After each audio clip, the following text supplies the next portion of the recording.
मूकं करोति वाचालं पंगुं लंघयते गिरिं यत्कृपातमहं वन्दे परमानन्दमाधवम्। सर्वेभ्यो नमो नमः। संपूर्णानंद संस्कृत विश्वविद्यालय द्वारा अंतर्जाल माध्यमेन आमुख माध्यमेन संचालिते शास्त्र प्रौढ़ी इति नाम के कार्यक्रमे अस्मिन् भवतां सर्वेषां स्वागतम् अस्ति। हम लोग निरुक्त के प्रयोजन पर चर्चा कर रहे थे।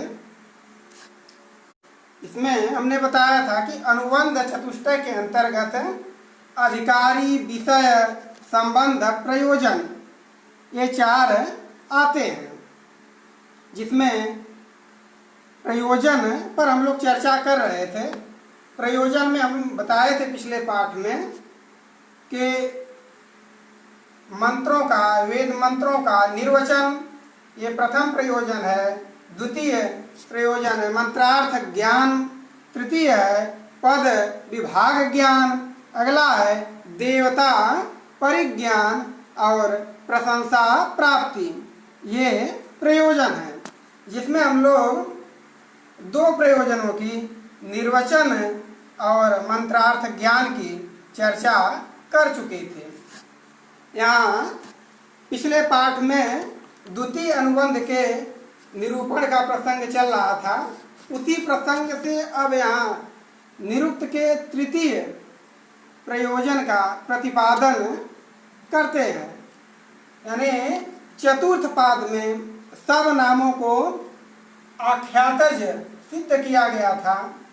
उसका अभिप्राय यह था कि सब नामों के आख्यातज होने से जो अति परोक्ष वृत्ति नाम है, नाम तीन प्रकार के हैं, प्रत्यक्ष वृत्ति, परोक्ष वृत्ति और अति परोक्ष वृत्ति। उनका निर्वचन निरुक्त के द्वारा ही हो सकता है। इसलिए इस प्रकार के शब्दों का निर्वचन निरुक्त शास्त्र का प्रथम प्रयोजन था। उसके बाद तदनंतर पंचम पाद में मंत्रों की अर्थ का परिज्ञान करना निरुक्त का दूसरा प्रयोजन बतलाया गया। निरुक्त के इस मुख्य प्रयोजन की पुष्टि के लिए ही ग्रंथकार ने मंत्रों की अर्थवत्ता की सिद्धि का यह प्रयास किया था। मंत्रों के अर्थ ज्ञान से संबद्ध रूप में ही निरुक्त का तीसरा प्रयोजन है, यानी पद विभाग ज्ञान इस पाद में बतलाते हैं। इस पर चर्चा करते हैं। पाद का प्रारंभ करते हैं। तीसरे प्रयोजन में ग्रंथकार लिखे हैं यहाँ पर, अथापीद अंतरेण पद विभागो न विद्यते। अथापीदमंतरेण पद विभागो न विद्यते, यानी इदम अंतरेण निरुक्तम बिना पद विभाग एवं पदानि वक्तव्यानि इति एतत् विभाग परिज्ञानम न अस्ति इति अर्थः। अर्थवशेन ही पदानि अवतिष्ठन्ते न च इदम अंतरे रार्थम परिज्ञानम अस्ति। यानी अथापि किंच इदम अंतरेण, इस निरुक्त शास्त्र के बिना, इस शास्त्र के बिना, इस वेदांग के बिना, निरुक्त वेदांग के बिना पद विभागो न विद्यते। पदानाम विभाग यानी पदों का विभाग भी नहीं हो सकता है। निरुक्त शास्त्र के अध्ययन के बिना या ज्ञान के बिना जो मंत्रों में पद हैं उनका ज्ञान नहीं हो सकता, उनका विभाग नहीं हो सकता। अर्थात मंत्रों के पदों के विभाग करने के लिए भी इस वेदांग निरुक्त शास्त्र की आवश्यकता है।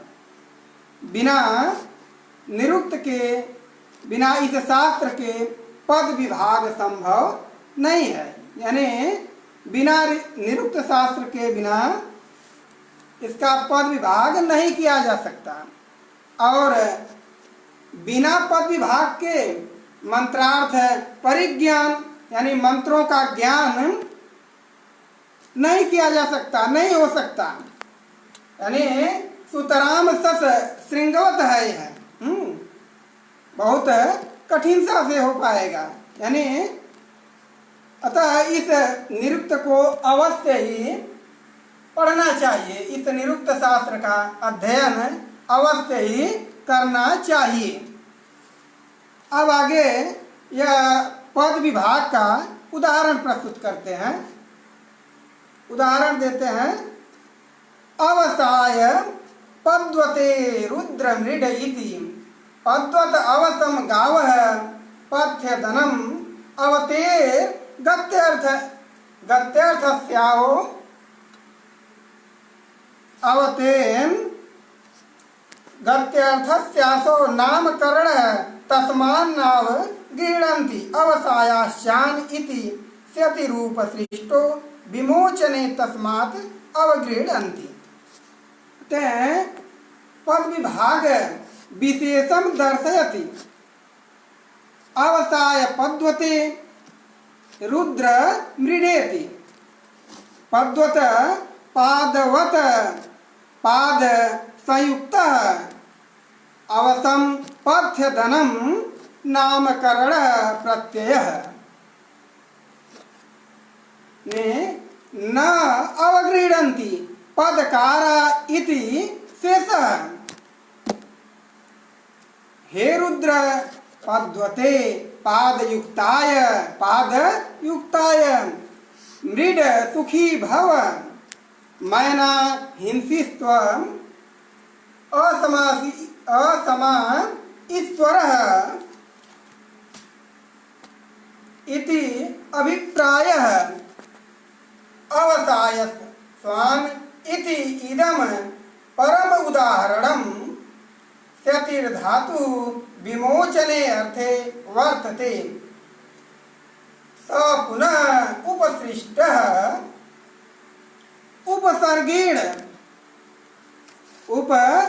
उपसर्गेणावेन संयुक्त इति अर्थः। अवसाय वियोज्य रश्मिभ्यो अस्वान निषीद। इन दोनों मंत्रों में समान रूप से यह जो अवसाय यह पद आया है, उसमें अवसाय आया है, उसमें अवसाय यह चतुर्थ्यंत है।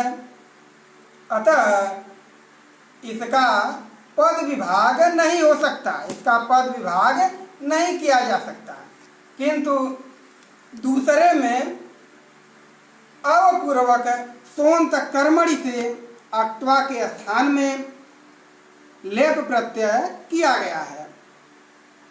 अतः उसमें अव और साय यह पद विभाग पदकार लोग, विद्वान लोग किया करते हैं। पहले का अर्थ है अवसाय। अवसाय मतलब पाथेय की साधनी भूत। पद्वते यहाँ गौ के लिए आया है, मृड कल्याण कर। यहाँ पद्वत का अर्थ गाव माने गौवें, और अवसम का अर्थ पथ्य धनम। यहाँ यानी पथ्य धनम यानी पाथेय, इसका अर्थ यहाँ है। यहाँ अवस शब्द गत्यर्थस्य अवतेह, गत्यर्थक अवधातु का असो नाम करण है। अस यह प्रत्यय है, अर्थात गत्यर्थक अव से असु प्रत्यय करने पर अवस शब्द बना है या यहाँ बनता है। उसी का चतुर्थ्यंत अवसाय यहाँ पर है, उसमें असमस्त होने से पदकार पद विभाग नहीं करते, पद का विभाजन, पद विभाग नहीं करते। यहाँ आगे कहते हैं तस्मात् न अवगृह्णन्ति, तस्मात् इसलिए न नहीं, तस्मात् इसलिए न नहीं, अवगृह्णन्ति नहीं करते, क्या नहीं करते, अवग्रह पदच्छेद, यानी इसलिए उसमें अवग्रह और या पदच्छेद नहीं करते। किंतु अवसायस्वान में स्यति रूप सृष्ट, स्यति सोन्त कर्मणि उपसृष्ट, सोपसर्ग में यहाँ कहते हैं सोपसर्ग है, विमोचने, विमोचन यानी विमोचन यानी खोलने के अर्थ में, प्रारंभ करने के अर्थ में यहाँ प्रयोग हुआ है। तस्मात् इसलिए यहाँ पर अवगृह्णन्ति विग्रह कर डालते हैं या पदच्छेद कर देते हैं, पदच्छेद या विग्रह करते हैं।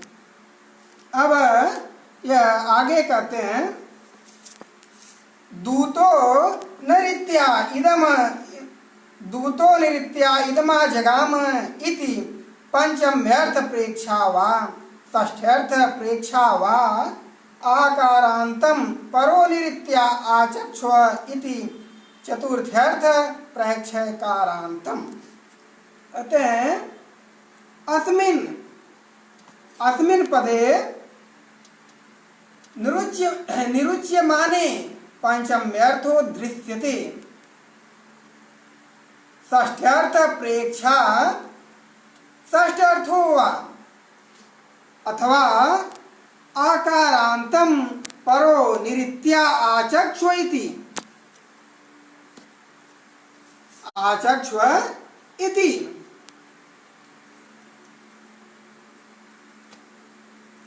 निरित्या कहते हैं आकारांतम पदम निरित्या इति दूतो निरित्या इदमा जगाम त्रिष्टु ऐसा इदम आजगाम निरिति सकाशाद्वा निरित्या कस्याश्चिदो वा निरित्या नामा पर परागत्य यस्या निरित्या त्वं दूतः तस्य निरित्य आचक्ष्व कथय। कहते हैं हे दूतों, यह कपोत या कबूतर को दूत बनाकर या दूत के रूप में कबूतर को निरित्या, निरिति या निरिति के पास से इदम यहाँ हमारे घर आया है, यानी कपोत को या कपोत दूत बनकर निरति के पास से इदम हमारे घर आया है, हमारे पास आया है। इति इस मंत्र में पंचम व्यर्थ प्रेक्षा वा, या तो पंचमी के अर्थ में निरति का दूत यानी आकारांतम, आकारांत का पद विभाग किया गया है, अर्थात यहाँ पंचमी और षष्ठी दोनों के अर्थ लगाए जा सकते हैं। इसके दोनों के अर्थ लगते हैं, दोनों के रूप बनते हैं और दोनों से ही के ही अंत में एक सा आकारांत रूप भी बनता है। किंतु परो निरित्या आचक्ष में परे होकर यानी दूर जा करके निरित्य, निरति के लिए कुत्सित विचार यानी खराब विचार, बुरे विचार या कुभावना के लिए आचक्ष, यह हमारा संदेश कह देना, हमारा संदेश कह दो।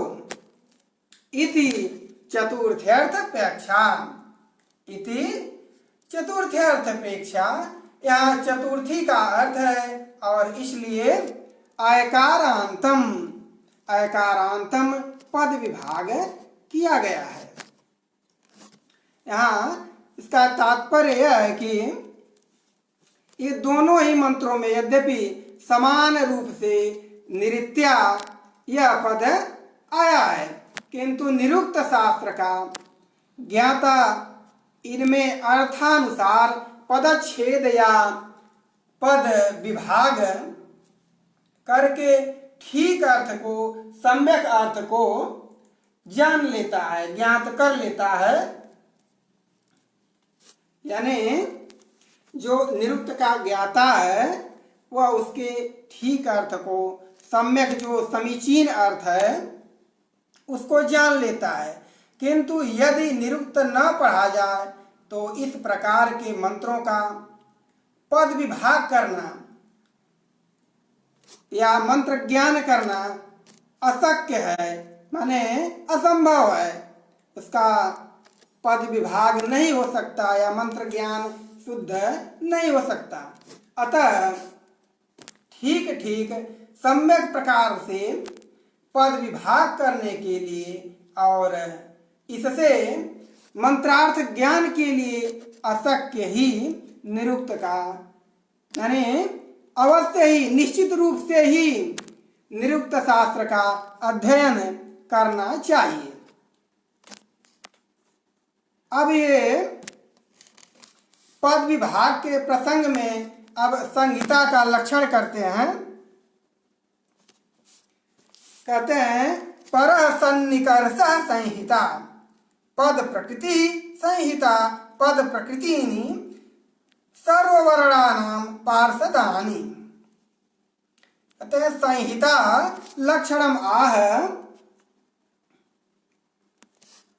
परः सन्निकर्ष संहिता। परः प्रकृष्टो यः सन्निकर्षः संश्लेषः स्वराणां व्यंजनानां सा स्वराणां व्यंजनानां सा संहिता उच्च इति उच्यते। सा पुनरियं पद प्रकृति संहिता। शौनक अत्र द्विधा वर्णयन्ति। पदानां या प्रकृति सा अयं पद प्रकृति संहिता एव प्रकृति विकारः पदानि इति एवं एके मन्यन्ते अपरे पुनः पदानि प्रकृति यस्याः सा अयं पद प्रकृति इति पदान्येव हि संहिता। ते पदान्येव हि संहन्य मानानि संहिता भवति। तस्मात् पदानि एव प्रकृति विकारः संहितेति। सर्वचरणानां सर्व शाखा राणांतर इति अर्थः पार्षदानि प्राति शाख्यानि पदनिष्ठ कार्यता निरूपित संहितानिष्ठ कारणतानि एवं च संहितायाः प्रकृतित्वं पदानां च विकृतितत्वं क्षम्यतां संहितायाः प्रकृतित्वं पदानां च विकृतित्वं साधीयः यतो यज्ञकर्मणि संहितैव विनियुज्यन्ते मंत्रा न पदः। परः सन्निकर्ष संहिता। यह जो पाणिनि का सूत्र है, महर्षि पाणिनि जो त्रिमुनि है, पाणिनि, कात्यायन और पतंजलि, उनमें पाणिनि का सूत्र है अष्टाध्यायी के अंतर्गत। इसका अर्थ है परः सन्निकर्षः। परः सन्निकर्ष यानी वर्णों का अत्यधिक सामीप्य, वर्णों का अत्यधिक निकटता, समीपता संहिता कहलाता है। वर्णों के अत्यधिक समीपता को ही संहिता कहते हैं, अर्थात वर्णों की अति सहित सन्निधि का नाम ही संहिता है। पद प्रकृति ही संहिता, इस विषय में दो तरह के विचार आए हैं हमारे सामने। दो प्रकार के मत हैं। वेद के अनुसार कुछ और मत है और व्याकरण की दृष्टि में कुछ और मत है। यानी उसमें कुछ मानते हैं, कुछ विद्वान मानते हैं कि पद विकृति है और संहिता प्रकृति है। एक मत यह हुआ और दूसरा मत यह है कि संहिता ही विकृति है और पद विकृति है। मतलब एक दूसरे के दोनों विपरीत मत हैं, या दोनों मत एक दूसरे के विपरीत हैं। यहाँ कुछ लोग पद प्रकृति है, इसमें पदा नाम प्रकृति ही, इसमें ऐसा समास करके संहिता को पदों की प्रकृति या कारण मानते हैं। और इनका कहना है कि संहिता से ही पद निकाले गए हैं, यानी संहिता से ही पद पाठ हुआ है, पद निकला है। अतः पद विकार है और संहिता प्रकृति है, यानी पद प्रकृति नहीं है। इनका कहना ये है। प्रकृति तो संहिता ही है। ये इस प्रकार एक मत है। ये एक मत या एक विद्वानों का, एक मत वाले विद्वानों का ऐसा विचार है, ऐसा कहना है। अब दूसरे विद्वानों का, दूसरे मतावलंबियों का कहना है कि नहीं, ऐसा नहीं है, आपका तर्क ठीक नहीं है, आप तर्कपूर्ण नहीं कह रहे हैं। उसका एक करते हैं समास, पदानि प्रकृति अस्यासा पद प्रकृति संहिता, ऐसा विग्रह उचित है। ये ऐसा विग्रह उसका करते हैं, यानी पदों से ही संहिता बनी है। पहले पद है फिर संहिता है, यानी पद कारण है और संहिता कार्य है, या पद प्रकृति है और संहिता विकृति है, ऐसा कहना है। यानी पद पहले है और बाद में संहिता है। इनका कहना इस प्रकार का है। इसलिए संहिता विकार है और पद प्रकृति यानी कारण है। सर्व आगे कहते हैं सर्वचरणानाम, सर्वचरणानाम सर्वेषां चरणानां शाखांतराम, सब अन्य शाखाओं के पार्षदानि प्रातिशाख्यों ने पद प्रकृतिनि पदानि प्रकृति यस्यासा पद प्रकृति संहिता, मैंने इसी विग्रह को माना है। मैंने सभी का यही कहना है कि पदानि प्रकृति यस्यासा पद प्रकृति है, ऐसा पद प्रकृति संहिता ऐसा माना है। इसी विग्रह को माना है, अर्थात अन्य सब शाखाओं के प्रातिशाख्यों ने पदों को ही संहिता का कारण माना है और संहिता को ही विकृत या कार्य माना है। तब फिर उसमें इन दोनों में देखते हैं कि कौन सा सिद्धांत सही है अपने वेद मंत्र की दृष्टि से, कौन सा सही है कौन सा सही नहीं है हमारे लिए। जब दो प्रकार के मत सामने आ गए तो कौन सा मत हमारे लिए उपयुक्त है, हमारे लिए समीचीन कौन सा मत रहेगा।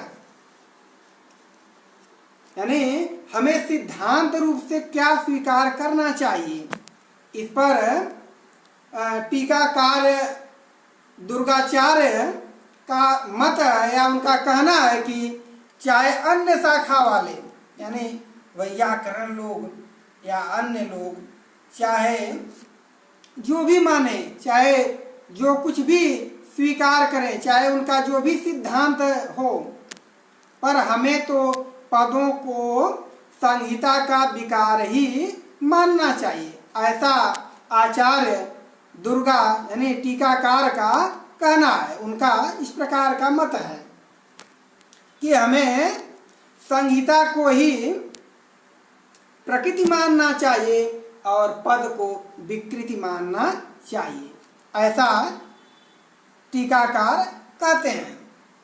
यानी संहिता को ही मुख्यता यानी कारणता देनी चाहिए, मुख्य संहिता को ही माना जाना चाहिए, क्योंकि यज्ञ कर्मों में संहिता से ही मंत्रों का ये विनियोग है, पदों से नहीं।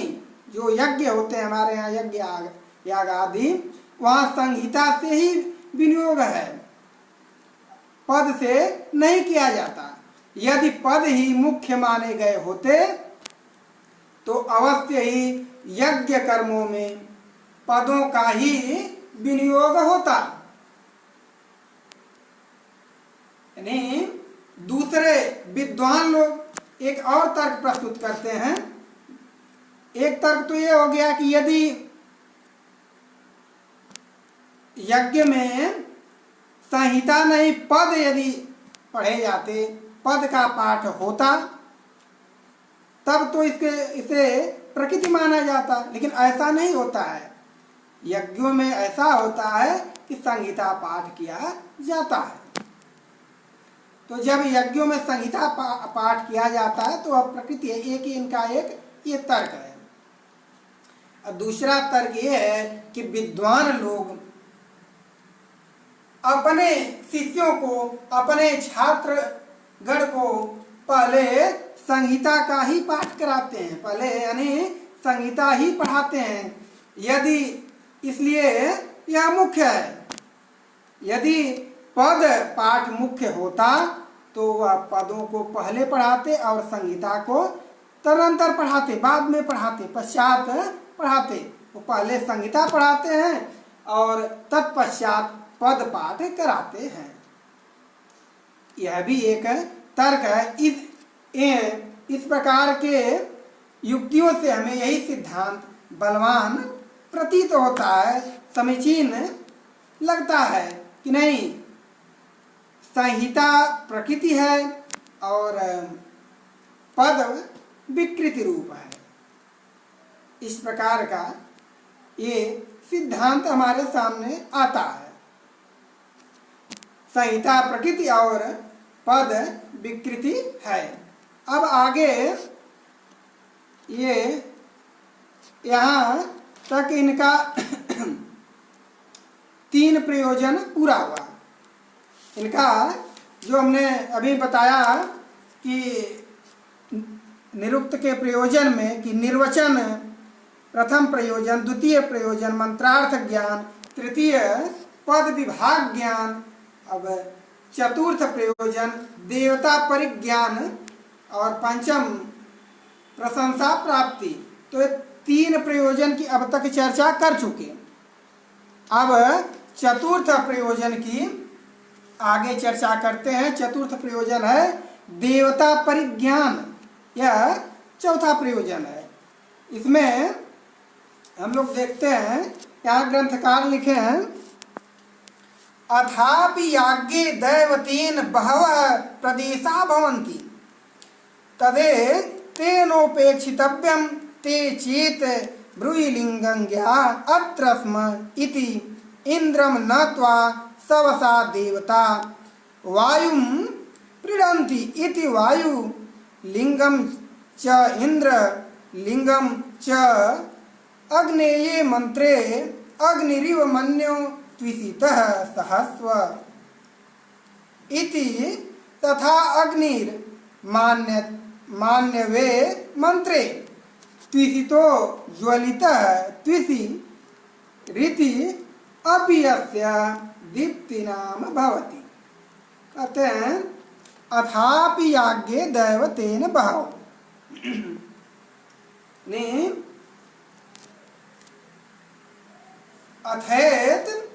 अथेतम अथ इदम अपरम आरंभ प्रयोजनमस्य शास्त्रस्य किम इति उच्यते। याज्ञे कर्मणि प्रवर्तमाने दैवतेन लिंगेन बहवो विधि प्रदेशा भवन्ति। तत्रैवं सति ते चेत लिंगं ज्ञा अत्र स्म इति। लिंगतो वयम अत्र या यस्मिन् देवता ताम तत्र बीजानीमः विज्ञाय च तत् दैवत एव कर्मणि विनिर्युज्महे तम मंत्रम एवं च नो निरुक्त शास्त्रेण प्रयोजनम अस्ति इति केचित् वर्णयन्ति च त एवं वक्तव्याः यदि यूयं लिंगन्तो मंत्र देवतां बीजानिध्वे तर्हि इंद्रम नत्वा सवसा देवता वायुं प्रीणन्ति इति। एतस्मिन् मंत्रे का देवता इति वायुलिंगम च इंद्रलिंगम च आग्नेय मंत्रे अयम अग्नेयो मंत्र अथ च तावत एतस्मिन् मंत्रे इंद्र वायु अपि श्रूयते। तत एतत् दुष्परिज्ञानं लिंगमात्रेण तस्मात् परिज्ञेयं निरुक्तम्। भरद्वाजस्य आश्वासं कहते हैं कि प्रीणन्ति पूरयन्ति अग्निरिव मन्यो त्विषितः सहस्व। यथा पूर्वस्मिन् आग्नेये मंत्रे वायुलिंगम इंद्रलिंगम च तथा एतस्मिन् अपि मान्यवे मंत्रे अग्निलिंगम एवं अनेक देवता लिंगम संकटेषु दुर्वधारम देवता तत्वम अनरुक्तेन अथापि याज्ञे दैवतेन बहवो प्रदेशा भवन्ति। अथापि यानी निरुक्त अध्ययन का एक और भी प्रयोजन है। मैंने 3 प्रयोजन बतला दिए, एक और भी प्रयोजन है, यानी ये अगला प्रयोजन है, चतुर्थ प्रयोजन बतलाते हैं। कहते हैं यज्ञ कर्म में दैवतेन देवता के नाम से बहवः प्रदेशा भवन्ति, बहुत से विधि निर्देश किए हुए हैं। यानी तद वे सब निर्देश जो बहुत से निर्देश किए गए हैं वे सब निर्देश एतेन इसी निरुक्त से उपेक्षित अभ्यम जाने जा सकते हैं। यानी यज्ञ कर्म देवता के नाम से बहुत सारे बहुत अधिक निर्देश किए गए हैं, विधि के निर्देश किए गए हैं। वे सब जो निर्देश किए गए हैं वह निर्देश इसी निरुक्त के यानी निरुक्त शास्त्र से ही जाने जा सकते हैं। सही प्रकार ठीक प्रकार से सम्यक प्रकार से वह निरुक्त शास्त्र के द्वारा ही जाने जा सकते हैं। आगे कहते हैं एतेन इस निरुक्तज्ञ को यानी यह निरुक्तज्ञ को जानने चाहिए। जो निर्देश किए गए हैं वह सब निरुक्तज्ञ को जानना चाहिए। यहाँ इसका तात्पर्य यह है कि यज्ञों में अनेक स्थलों पर बहुत सारे स्थलों पर विधान है कि अमुक स्थान पर प्राजापत आहुति दी जाए और अन्य स्थान पर किसी अन्य प्रसंग में अमुक प्रसंग में आग्नेय आहुति दी जाए। यह तभी हो सकता है जब निरुक्त का अध्ययन करके देवताओं का ज्ञान प्राप्त किया जाए।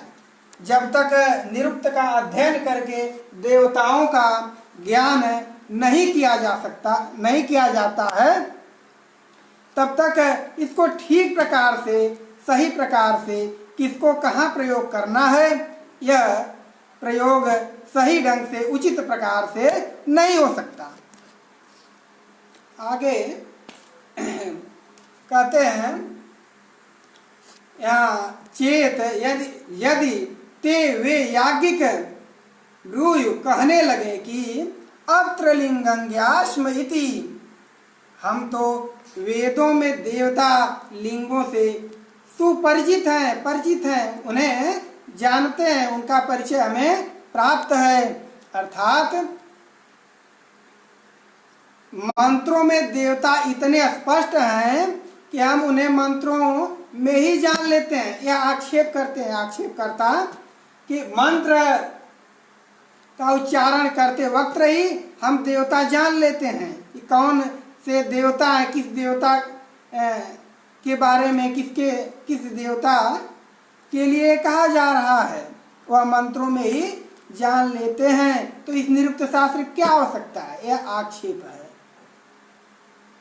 तो हमें मतलब केवल दैवत परिचय के लिए निरुक्त आदि किसी शास्त्र की क्या आवश्यकता है, यह आक्षेप किया गया है।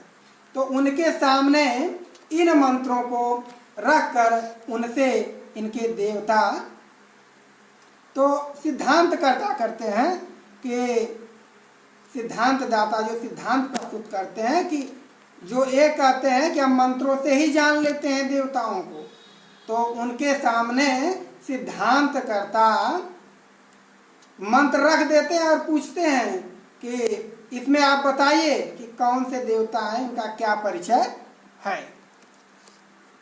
इसका हम मंत्रार्थ करते हैं, यानी देवता है सब देवता त्वा तुझे इंद्रम न, इंद्रमिव इंद्र की तरह, इंद्र की भांति इंद्र के समान, वायुम्न और वायु की तरह वायु की समान, सवसात बले न, खूब तेजी से मतलब जोर जोर से उच्च आवाज में स्तुतियों से प्रार्थनाओं से क्रीडंती पूजते हैं। इति आग्नेय मंत्रे, इस अग्नि देवता के मंत्र में वायुलिंगम च, वायु का भी चिन्ह है और इंद्र लिंगम च, और इंद्र देवता का भी चिन्ह है। इसलिए केवल लिंग ज्ञान से ही यह जान लेना कि इसमें मुख्य देवता क्या है, यह अत्यंत कठिन विषय है, यह दुरूह है, बहुत कठिन है, इसे नहीं जाना जा सकता। प्रायः लोग नहीं जान पाते हैं, ऐसा इनका कहना है। अब दूसरे मंत्र का करते हैं अर्थ। मन्यु, हे मन्यु, हे मन्यु स्वरूप राजन, हे क्रोधयुक्त स्वरूप वाले राजन, अग्निरिव, अग्नि की तरह, त्विषितः, दीप्ति से, आभा से, प्रकाश से, निज तेज से सहस्व शत्रुओं को परास्त करो। शत्रुओं को अपने मतलब आभा से, तेज से शत्रुओं को परास्त करो। इति मान्यवे मंत्रे, इस मन्यु देवता के मंत्र में अग्नि देवता का भी चिन्ह पाया जाता है। यानी ये जो मन्यु देवता हैं, इनके मंत्र में भी अग्नि देवता का भी चिन्ह पाया जाता है। त्विषितः ज्वलति, त्विषितः ज्वलितः, यहाँ त्विषित का अर्थ है ज्वलित, प्रदीप्त, प्रकाशयुक्त, प्रकाशित। त्विषीति, त्विषि यह अपि अस्य दीप्ति नाम भवति, इसका दीप्ति नाम है। अर्थात त्विषि और दीप्ति ये दोनों समानार्थक हैं, समान अर्थों वाले हैं।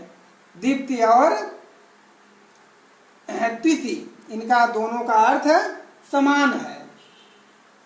अब हम लोग अब तक 4 प्रयोजन का अध्ययन कर चुके। अब 5वां प्रयोजन कहते हैं। ये प्रयोजन बहुत विस्तृत है, तो इसका पाठ हम लोग अगले कक्षा में करेंगे। आज यहीं तक रहने देते हैं। सर्वभ्यो नमो नमः।